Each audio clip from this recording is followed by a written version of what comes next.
Sénégal Plus. Nino Plus Ciné, Sénégal Plus, collaboration bu jaggi dayo.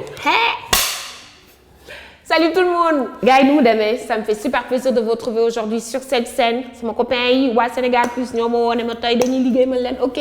On va parler d'un sujet que je kiffe. Bon, franchement, vous me connaissez. Série Yunek Dinako Setan, tu as Sénégal, ou les États-Unis, ou la France. Bienvenue dans Nino Plus Ciné sur Sénégal Plus. On va parler de Sénégal scène, de ciné international. Fidal Dinanek, est-ce que ça se dit? Whatever, man. Comprendre. Bon allez, on va commencer dès maintenant. Te bëgg naa commenter ñuy jolli balaa ngeen di seetaan abonnez-vous leen parce que Sénégal Plus tey moom récap bi ñun ñoo ko moom suñu série ñoo ko moom, ok? Donc allez. Première scène, Karma, produit par Marodi, épisode 22-23. Let's go.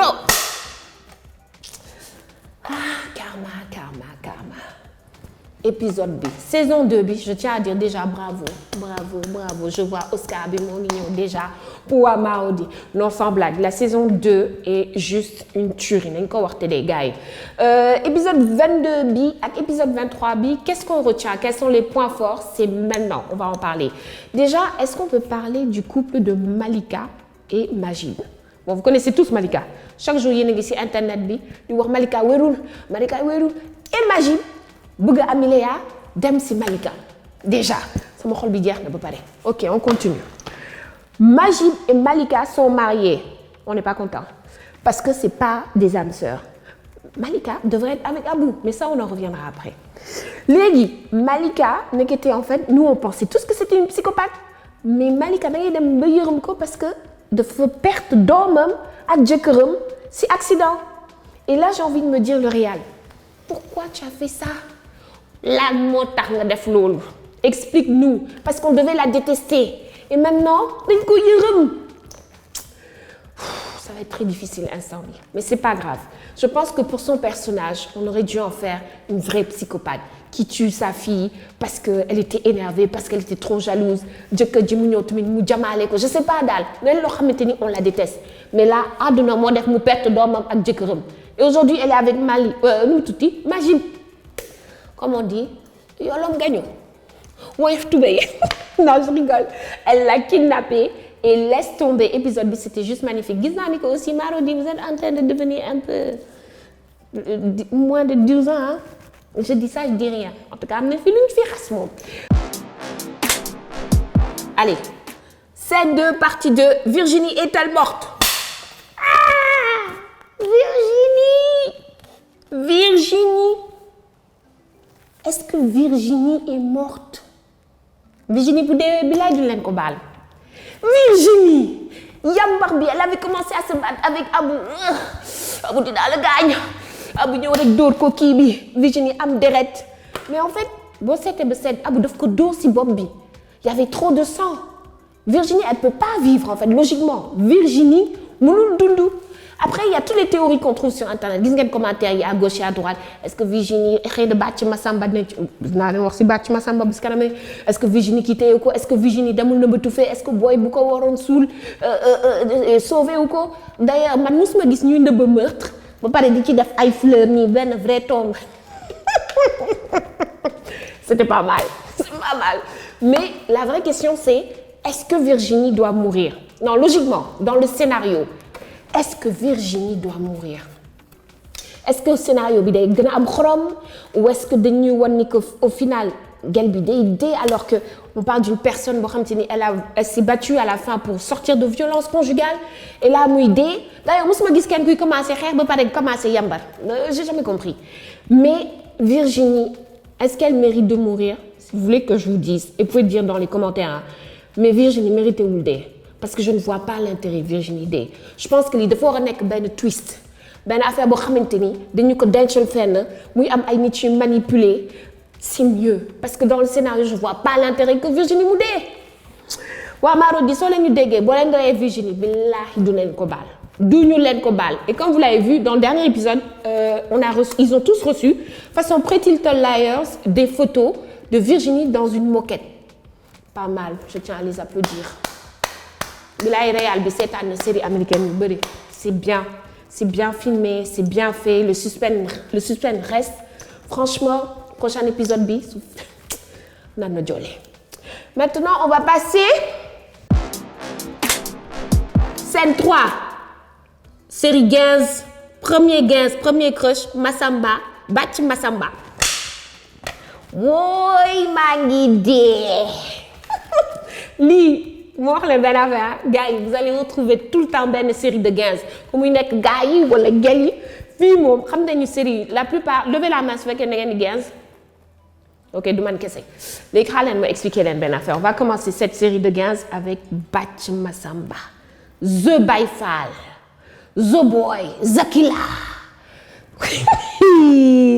xaaral leen ma wax leen ngeen di non sénégalaise gëmul dara. Parce que amoon na temps Magib ngeen ajoon avant Magib c'était Pod ndeysaan fàtte ngeen Pod ñu bàyyi ko Magib ñëw gën a ceene ngeen jël ko léegi kan ngeen jël bàyyi fa Batch Massamba xaar leen lii il faut mu won leen ko gars yi lii moom dama ci ree te c'est que des meufs hein allez c'est parti déglu leen bu baax commentaire yi après ngeen ne ma non c'est pas possible bilaay c'est possible déglu leen lii façon fille crush bu fi marié ñu foxati la deuxième dame lay doon ragoñ lu ñu loolu ndeysaan célibatus dafa metti non mais am nañu droit 15 wala ça c'est juste les mini commentaires nañ ko def ami rek on sait jamais waaye waa ji saf na barki fa pièce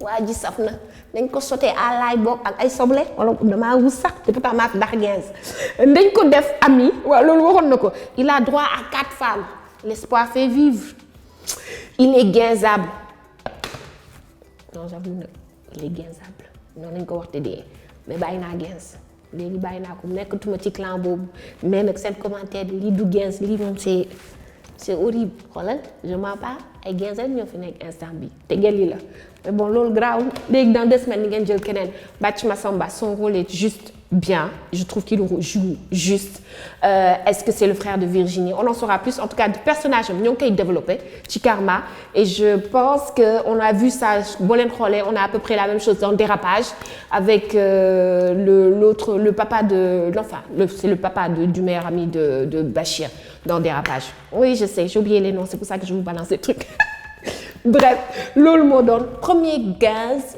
Batch Massamba am nga problème de léegi nag ñu continuer léegi.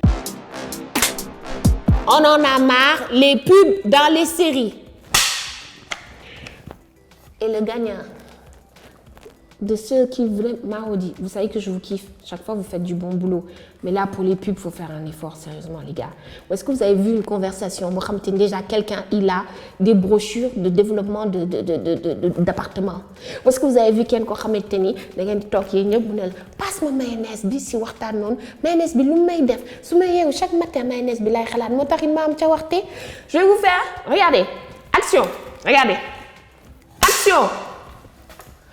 allo kookan la yow la kookan la Moussa waaw loo may wooye ni dégguma lu bu baax yow lu tax jëloo forfait kii bi forfait mauve bi nu mu baaxee gis naa 4400 di nga am lu baax dëgg la xam nga lu tax may wax ak yow nii c'est que dama naan meew boobu lait fraîche waaw moom laa naan oh là là bilaahi non maa ngi ñëw léegi xaaral dama bëgg a dem Sali am na benn application bu may kii boo xamante ni boo commandé fu nekk da lay ñëw waaw dëgg la ah lu tax may siiñ sama pat bu bees bi la patada waaw moom ok maa ngi raccroché yii xaaral ma chargé sax ak sama chargeur bu bees bu ñuy jënd fii tout complexe technologie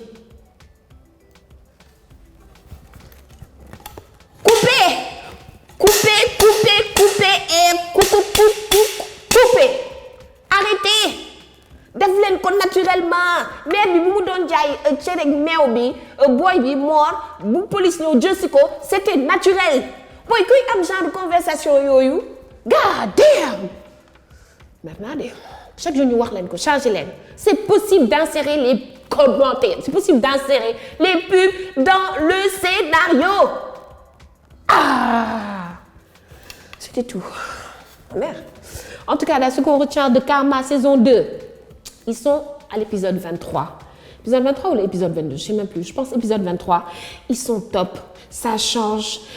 j'espère que duñu yàqal def ñu départ gaynde arrivé mouche comme série boobu.